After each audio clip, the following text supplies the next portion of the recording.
Tico is a treat. We're joined now by Hall of Fame wideout, one of the best. And not only that, but he's always fun on the air, always a lot of opinions, and he brings it all the time. He's got a new project out there, and he's a friend of the show, the playmaker, Michael Irvin. Mike, Tiki Tierney, what's up, buddy?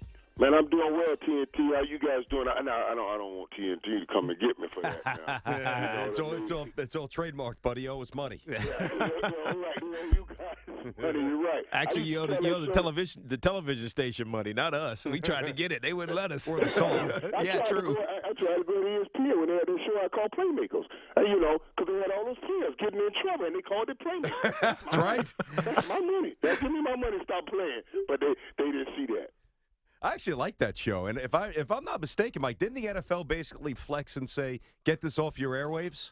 Yeah, the mob was the mob. Yeah, I got you. Mob said, hey, listen, you do know we are the mob. Come in here, we're going to make a deal that you cannot refuse. You take it off, or we're taking off. And they took it off. You take it off, or we take you out. Right.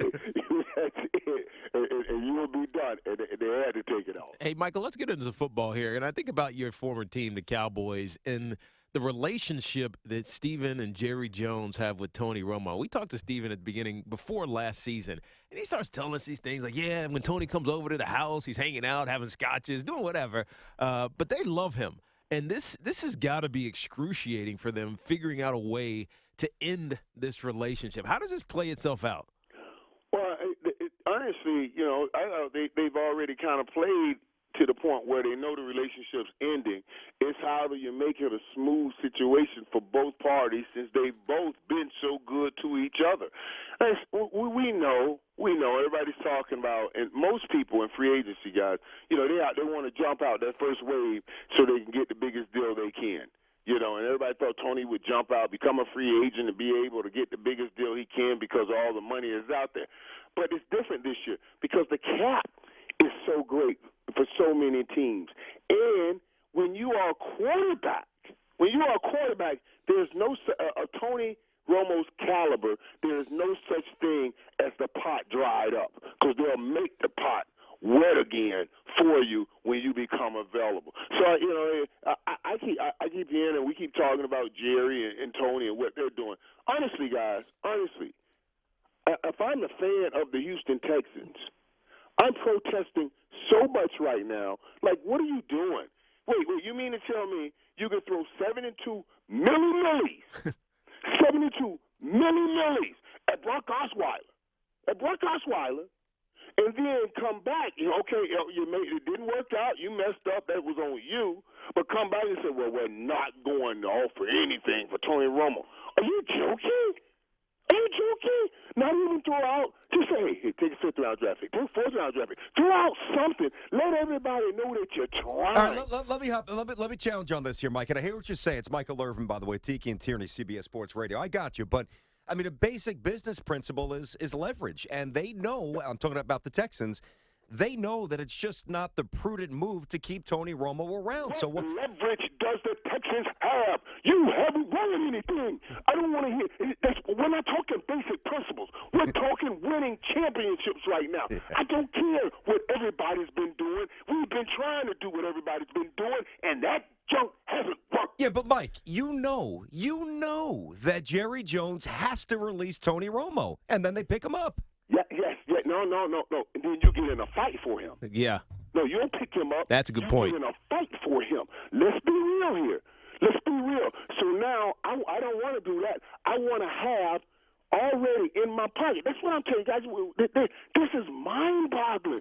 I can't imagine what the fans in Texas, in Houston, are thinking right now. If I was them, I would be going crazy. Yeah, this is not like the Denver Broncos. $2 million, and you can't come up with a 5th-round draft pick who's going to make shitload dudes. Nothing. They're going to make nothing. It blows my mind. Yeah, no, and this isn't the Denver Broncos, who've already won a championship. Right. They've been right there. They can wait. The Houston Texans can't wait right now. What are the chances that – You know how hard this Of course. It's impossible. You get there 1 or 2 times, and you're lucky. You know that you – hey, if you were that ticket, you would be looking at him like, what are y'all doing, man? Exactly. What are y'all doing? Hey, I heard something the other day, and I don't know if this is true. Is there a chance that Jerry or Steven are trying to convince Romo to retire? They love him. They love him. But let me tell you, you're not going to, and I'm going to tell people, Tony's not retired. Tony's not retired. Tony loves to play, and Tony is a competitor like you've never seen. That's why I know his body looks like, maybe he's not. I know, I've seen it. I've seen it in the shower. I understand all of that. But I'm going to tell you the truth. This dude can play any sport, and he plays it great. Basketball. He putting it on me in basketball. You don't even try to mess with him in golf. This dude can play any sport and play it great. And I want that. I want that on my team, man. So, it is difficult. And let me say this too, guys. I love this. I love that they do have that relationship, Tony with Jerry and with Steven. And I was with Dwight Clark a couple weeks ago, and I know he's announced it now, so I can share it. I'm not sharing anything out of school. We were doing a show together, autograph show, and he was telling me about, God bless him, that he has ALS. And the one thing he was saying is, man, Mike, the Barlow, he said, man, he doesn't go 2 days without talking to me. 2 days doesn't pass. And I say, yeah, man, you got one of those kind of guys, man, one of those owners. I have one. He said, yeah, you do too. They're the best people in the world to have. You know what I mean? Yeah. They're the best people in the world to have. So, I appreciate them having that relationship. But, yeah, Tony's not going to retire. I can tell you that. Tony, the great Michael Irvin, playmaker with us here on Tiki and Tierney, CBS Sports Radio. He's got a cool project, and we'll get to that in a sec, Mike. I think this is going to be a good movie, by the way. But give us a thought here on Ezekiel Elliott. It seems like every once in a while there's a little flare-up, nothing crazy where you're terrified about his future, but enough where people take stock. You sit this kid down yet and talk to him? What's going on? Yeah, it's enough to make you, you're scared a little bit, worried, because he's such a vital part of what the Cowboys do. And I always tell guys, it's just, it is. As I watch that, when I first started, I was like, man, is it Mardi Gras already? And then I realized, no, it's not Mardi Gras. It's not a Mardi Gras parade. What do you know? Yeah. That's the stuff they do in New Orleans. Yeah. And then I was like, man, but what's so crazy? Yeah. Every time I watch it now, even when I see it on replay, I see his wheels turning in his head. And I'm sitting there, don't do it, Zeke, don't do it. I see your wheels turn, don't do it. And he does it every time. You know what I mean? It's just a matter of when you're young and you're making those decisions. You're having fun as a kid. You don't think you're doing anything wrong out there and everything, but you can't do that. All eyes are on you. One of the things I always told Zeke, I said, Zeke, I know Ohio State is big-time football, but the NFL, what's that? Whatever you think went on at Ohio State, multiplied by 20, that's the bowl you're in right now. You got to make better decisions in that bowl. Yeah, no, it's one thing to be in the league. It's another thing to be playing for America's team in the league in Dallas, where everybody, if you're a star, knows who you are. Mike, tell us about this show, Slamma Jamma, which is coming out in theaters on March 24th, that's tomorrow, man. So tell us what's going on with this. It looks like a great little project you guys got going on. You and Jose Canseco, of all people. Yeah, of all people. And that's a great way to place that. A great way to place it. Because the show runs around what I would call a mirror of the life. The main character is named Michael Diggs. I said, Michael? When I read the script, main character named Michael, I play an agent named Terrell. An obnoxious agent named Terrell. Does that ring a bell? So Mike, you're the Black Ari. You're the Black Ari from Entourage, is what you're saying. Yeah. Hey, Mike, Terrell, not to be confused with Terrell. I got it. And I played so and this guy Michael Diggs is a guy that made, his kid get in a situation, got in trouble, went to jail, and had to come back and try to redeem and rebuild his life. I was like, as I'm reading the script, I was like, I don't even need to do this method acting thing. This is so close to my own life. There, but by the grace of God, go I. I barely miss prison by the hair of my chinny chin. So, and then they bring in Jose Canseco, who's trying to do the same thing.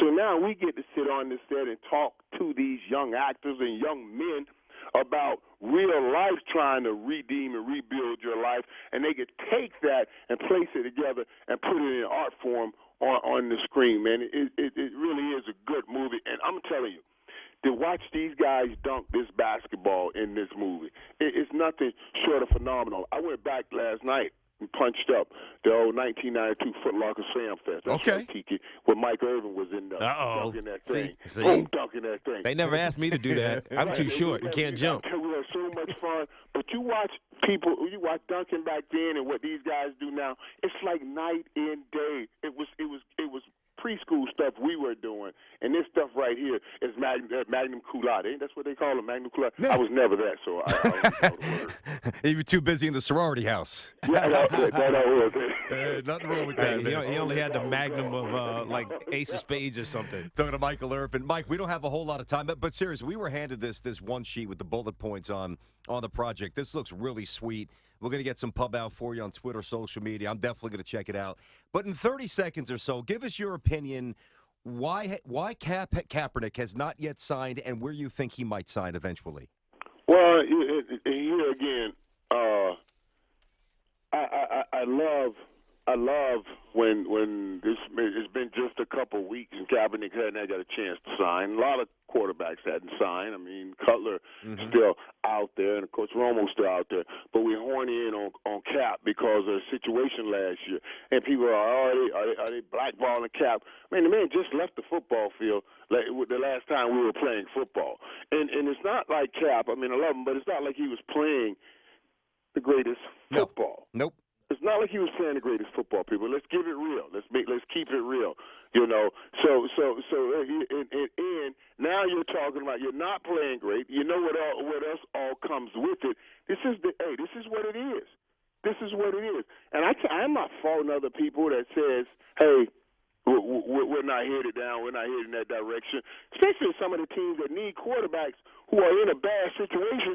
They can't make their situation worse trying to get better. They're trying to get better. So I don't think it's anything outside of the combination of what's going on the football field and where teams are. And teams got to measure, do I bring in the other thing or do I feel comfortable we'll be able to deal with the other thing and Kaepernick still plays well on a football field, or am I going to be losing games and losing in the press with all of this stuff that'll be surrounding the Kaepernick situation? It's a business decision. It's a business decision. And they got the draft right around the corner, so if they don't get what they need in the draft, they he'll see it again. Exactly. Right. Hey, it'll become, wait till I get desperate, then I'll come to you. Yeah. But I'm not just going to run to you right now. He's not good enough right now. I'm with you. Mike, this sounds like an awesome project. Again, it's called Slamma Jamma, hitting the theaters during March Madness. It's, of course, Hall of Famer Michael Irvin. Canseco's on it.